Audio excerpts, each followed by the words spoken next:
करं प्रसन्नं ज्ञानस्वरूपं निजबोधरूपं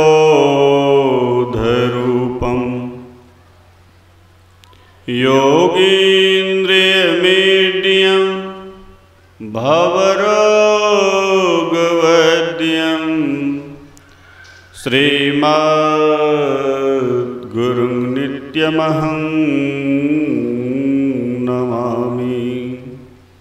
श्रीमद्गुरुं नित्यमहं नमामि। ध्येयं हि परिभवग्नमभीष्टदोहं तीर्थास्पदं शिवविरञ्चिनुतं शरण्यं भृत्यारतिहं प्रणतपालभवाब्धिपोतं वन्दे महापुरुषते चरणारविन्दं।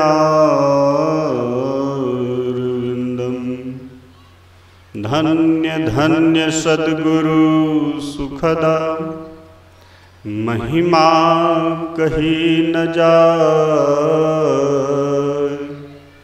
जो कछु कहूँ तुम्हारी कृपा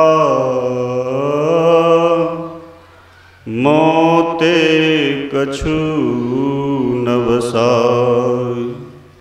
जो कछु कहूँ तुम्हारी कृपा मोते कछु न बसाए।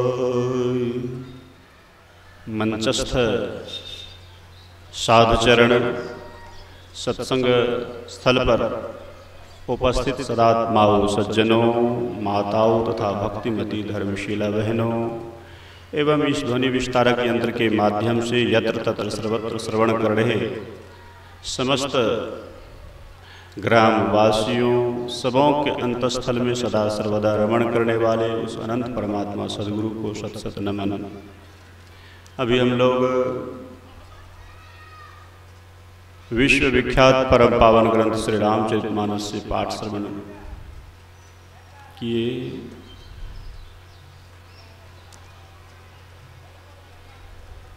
आप लोग बहुत देर से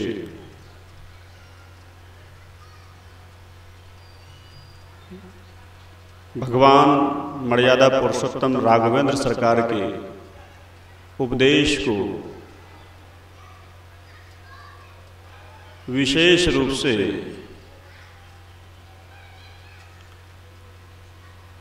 मनुष्य शरीर की उपादेयता के संबंध में सुन रहे थे।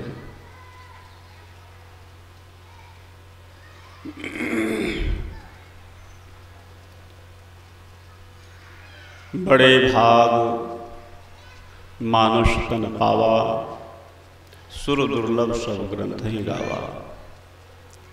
बड़े भाग्य से मनुष्य का शरीर मिलता है, सभी ग्रंथों में गाया गया है। अगर हम केवल इन्हीं एक पंक्ति पर विचार करें तो मनुष्य शरीर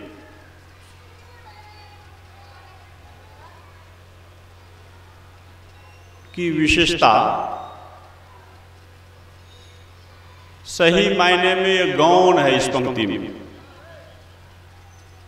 अगर विवेक विलोचन से अवलोकन करते हैं तो इस पंक्ति में मनुष्य शरीर की विशेषता गौण दिख रहा है। तो कहेंगे बाबा बड़े भाग मानुष तन पावा वाले शब्द में अगर मनुष्य शरीर की बड़ाई गौण सा दिख रहा है तब फिर बड़ाई किसकी है? प्रश्न है। इसमें मनुष्य शरीर की बर्भाग्यता अगर गौण दिख रहा है तो आपको इसमें बृहद रूप से विशेषता किसकी दिख रही है? प्रश्न यहां आ जाएगा। नहीं तो गौर करें, फिर से इसको बार बार सुनिए। बड़े भाग मानुष तन पावा, तो मनुष्य तन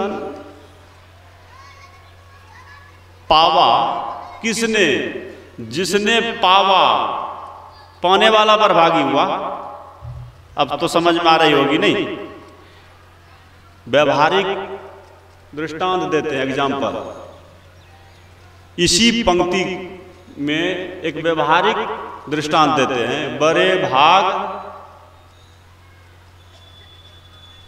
बोलना पड़ेगा, कोई कह दे उधर से आके, बड़े भाग मोबाइल पावा।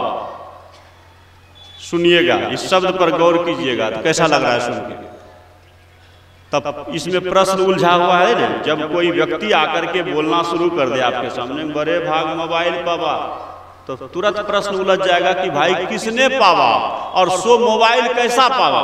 नहीं, वो बाद में आएगा मोबाइल कैसा, लेकिन किसने पावा ये पहले आता है। नहीं, गौर करके, ये बहुत लंबी चौड़ी व्याख्या नहीं, ये सब समझ रहे होंगे कि बड़े भाग अगर मोबाइल पावा तो किसने पावा, प्रश्न यहां है। उसी तरह से यहां इन पंक्ति में भी यही विषय है ना। बड़े भाग मानुष तन पावा, तो प्रश्न है इसमें छुपा हुआ कि किसने पावा। अब आ गया समझ में, जिसने पावा, जिसके जीवन में यह सौभाग्य मिला वो बरभागी हुआ। नहीं, कौन बरभागी है? अब इस बड़े भाग कहने में बरभागिता किसकी सिद्ध हो रही है? जो पाने वाला है। तो पाने वाला कौन है? और बड़े भाग में बरभागिता नहीं है, उसमें दुर्भागिता दिख रही है। गौर से अगर गहराई से अगर इसको विचारेंगे तो दुर्भागिता दिख रही है। दुर्भाग्य क्यों? दुर्भाग्य तो बरभागिता क्यों दिखाना पड़ा? बड़े भाग मानुष तन पावा, तो किसने पावा? आप समझ में आ गया। 83,99,999 योनियों में भटकता हुआ आकर 4,84,00,000 योनि भ्रमत यह जीव अविनाशी। इस शरीर के अंदर में रहने वाला जो अविनाशी जीव है, जब से सृष्टि है तब से ये जीव उस अनंत परमात्मा के कृत्य के सहचर बने हुए हैं। नहीं, उस अनंत परमात्मा के हर एक क्रियाओं में इस जीवता का भूमिका रही है ना कि नहीं? परमात्मा ने जो भी कुछ बनाया इस जीवता के सहारे ही कुछ बना पाए ना। 83,99,999 शरीरों का जो सृष्टि किया, सब में जीवता की विशेषता है ना। कीट पतंग, गाछ वृक्ष, पहाड़ पर्वत, लता पता आदि जितने हैं, सब में वो जीव जब तक है तब तक वह जीव शोभायमान है। क्या नहीं? अभी आप इस सत्संग स्थल पर बैठे हैं तो कितना आनंद लग रहा है, क्योंकि ये प्राकृतिक बिछावन आपको मिला है, इसलिए इससे भी राहत मिल रहा है। गर्मी में राहत दे रहा है ये सब्जियां।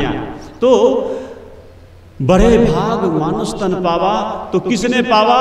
तो इस अविनाशी जीव ने अपने जीवन में बहुतों बार सभी गधा घोड़ा कुत्ता बकरी बिल्ली कीट पतंग आदि योनियों में धक्के खाते खाते खाते खाते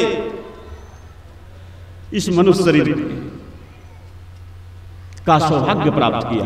इस मनुष्य शरीर का सौभाग्य प्राप्त किया, इसलिए इनके जीवन में बड़े भाग मानुष तन पावा। अब इसकी बरभागी, ये बड़ा भाग्य हुआ है जो अब इस वक्त मनुष्य शरीर मिला है इनके जीवन में। इस जीव के जीवन में सौभाग्य से, बड़ा भाग्य से मनुष्य शरीर मिला है। और इस स्थिति को देखकर अभी देखिए, अभी पूरा बरभागी नहीं है। अभी हाँ, मनुष्य शरीर मिला है बरभागी है, लेकिन पूरा नहीं। क्यों? कहेंगे बाबा पूरा नहीं, क्यों? कि देख लीजिए, बताते हैं। बड़े भाग मनुष्य मनुष्य शरीर वाली वर्दी मिली। केवल वर्दी पहन करके, वर्दी मिलता है मार्केट में, आप लोग नाटक ड्रामा में देखते होंगे, जब कोई दरोगा बनता है, एसपी का रोल करते हैं, तो वर्दी बाजार से खरीद करके इतना सुंदर बन के तैयार होते हैं कि हूबहू नहीं, और बैच तो बाजार में जल्दी नहीं मिलता है उसका ओरिजिनल, तो तत्काल मांग करके भी ले आते हैं कभी कभी नहीं, और वो सब कुछ लगा लिया, हूबहू देखने में लग रहे हैं। क्या दरोगा बनने वाले जो हैं दरोगा बन गए हूबहू, और एसपी बनने वाले एसपी बन गए। अब ये बताइए कि इस तरह से अगर कोई पहन लिया तो उसमें एसपी वाला क्वालिटी आ गया क्या? एसपी वाला मेंटल ये हो जाएगा क्या? दरोगा वाला क्षमता हो गया क्या? हो जाएगा क्या? नहीं नहीं। हाँ, दरोगा वाला जो क्या होता है बगल में, वो जो होता है दरोगा के लिए जो हथियार होता है, आर्म्स होते हैं, पिस्टल भी लगा लिया दरोगा वाला कमर में, क्या उसका उपयोग भी समय पर कर लेगा क्या? नहीं कर लेगा ना। और करना चाहेगा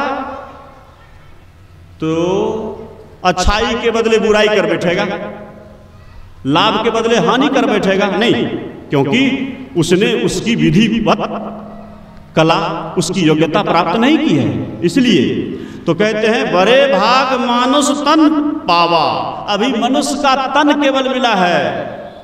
इसलिए जैसे वो वर्दी केवल पहना है, तो वर्दी पहन लेने से वो एसपी का क्षमता प्राप्त नहीं कर लिया, योग्यता प्राप्त नहीं कर लिया है। उसी तरह से सज्जनों, मनुष्य शरीर प्राप्त कर लिए तो हम फूल बरभागी नहीं हो गए, क्योंकि मनुष्यता प्राप्त करने होंगे।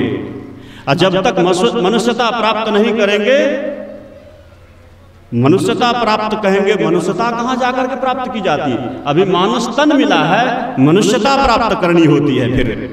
और जब मनुष्यता प्राप्त होगी तो कहेंगे मनुष्यता कहाँ चल के प्राप्त होती है?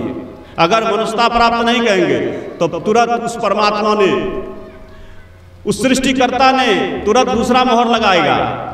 मनुष्य शरीर जिसने रचा है, अगर विधिवत मनुष्यता प्राप्त नहीं किया तो उसी परमात्मा ने आपको दूसरा मोहर लगाएगा। क्या? वो अपने आप पर कौशेगा।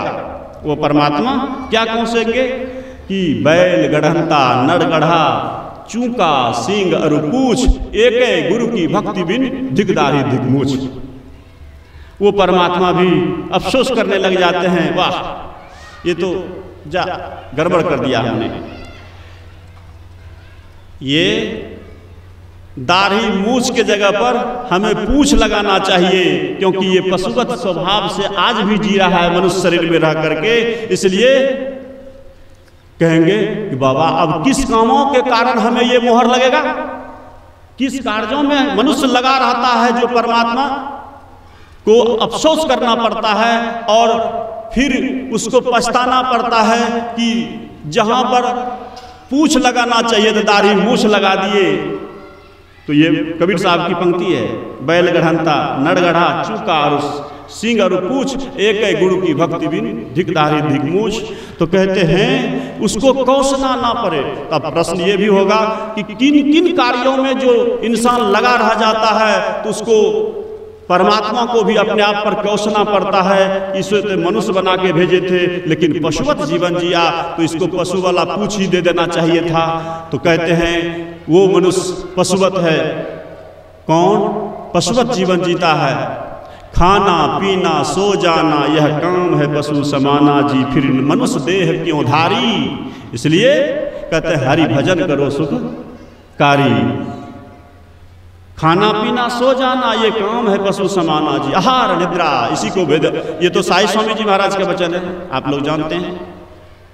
खाना पीना सो जाना, इसी को ऋषि वाक्य में आप सुनिए, आहार निद्रा भय मैथुनं च सामान में तत् पशुभिर नरानं ज्ञानं नराणां अधिको विशेषो तो ज्ञानो नहीं ना पशु समाना। कहते हैं ज्ञान रूपी मधु का पान जो इंसान करते हैं वो महान है वही वास्तव में मनुष्य है। और जो यही नहीं करते हैं तो कहते हैं ज्ञानो नहीं ना पशु ही समाना, वो ज्ञानहीन मनुष्य पशु तुल्य है।